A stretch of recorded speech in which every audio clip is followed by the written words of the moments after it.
राज्य विधिमंडळाच्या अधिवेशनाचा आजचा दुसरा दिवस आहे आणि यावेळी विधिमंडळामध्ये आपल्याला गोंधळ झालेला पाहायला मिळतोय।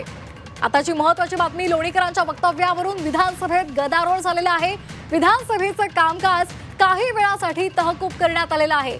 आताची महत्त्वाची बातमी, एकीकडे शेतकरी आक्रमक झालेले आहेत शक्तीपीठ महामार्गावरून, तर दुसरीकडे राज्य विधिमंडळाचं पावसाळी अधिवेशन होतंय।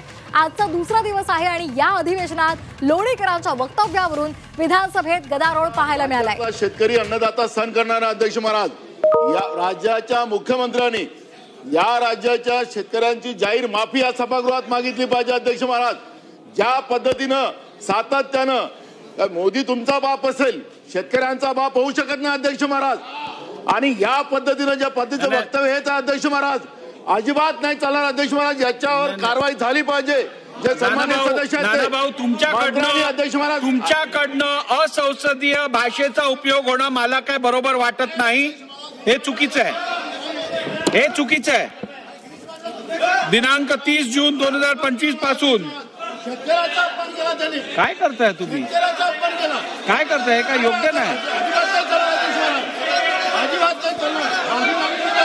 हे काय योग्य नाही, हे योग्य नाही,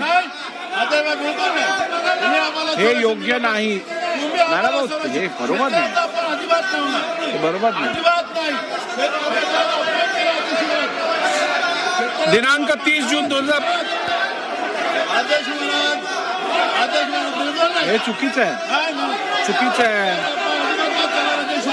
सभागृहाची बैठक 5 मिनिटांसाठी स्थगित केली जात आहे। तर बबनराव लोणीकर यांच्या वक्तव्यावरून विधानसभेमध्ये गदारोळ पाहायला मिळाला। नाना पटोले यांनी माफी मागावी अशी मागणी केलेली होती आणि या वेळेला गदारोळ झाला। विधानसभेचं कामकाज 5 मिनिटांसाठी तहकूब करण्यात आलेलं आहे। आताची महत्त्वाची बातमी आपण पाहतोय, विधानसभेचं कामकाज सध्या तहकूब करण्यात आलेलं आहे 5 मिनिटांसाठी। नाना पटोले यांनी माफी मागावी अशी मागणी केल्यानंतर सभागृहाचं नियमित कामकाज चालू ठेवण्यासाठी मला पुढची कारवाई करायला लागेल। आपण जागेवर बसा।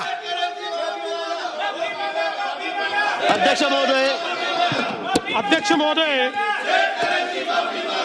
एखाद्या विषयावर भावना व्यक्त करणं वेगळी गोष्ट आहे आणि थेट अध्यक्षांवर धावून जाणं हे अशोभनीय आहे। अशा प्रकारे अध्यक्षांवर जणू काही अध्यक्षच दोषी आहेत अशा पद्धतीनं अध्यक्षांवर धावून जाणं हे या सभागृहात आम्ही पहिल्यांदा पाहतोय। लोक वर गेले नाही तसं नाहीये, पण ही पद्धत कुठली आहे की अध्यक्षांच्या अंगावर धावून जायचं? ही पद्धत योग्य नाही, अतिशय अयोग्य पद्धत आहे। अध्यक्ष महोदय, नाना भाऊ हे स्वतः अध्यक्ष राहिले आहेत। अध्यक्ष राहिलेल्या व्यक्तीने अशा प्रकारे अध्यक्षाच्या अंगावर धावून जाणं हे योग्य नाहीये। नाना भाऊंनी माफी मागितली पाहिजे असं माझं मत आहे। नाना भाऊंनी माफी मागितली पाहिजे, त्यांनी माफी मागितली पाहिजे अध्यक्ष महोदय। तर आपण हे दृश्य पाहतोय, बबनराव लोणीकरांनी जे विधान केलेलं होतं त्या विधानाचे पडसाद विधानसभेच्या कामकाजामध्ये पाहायला मिळालेले होते।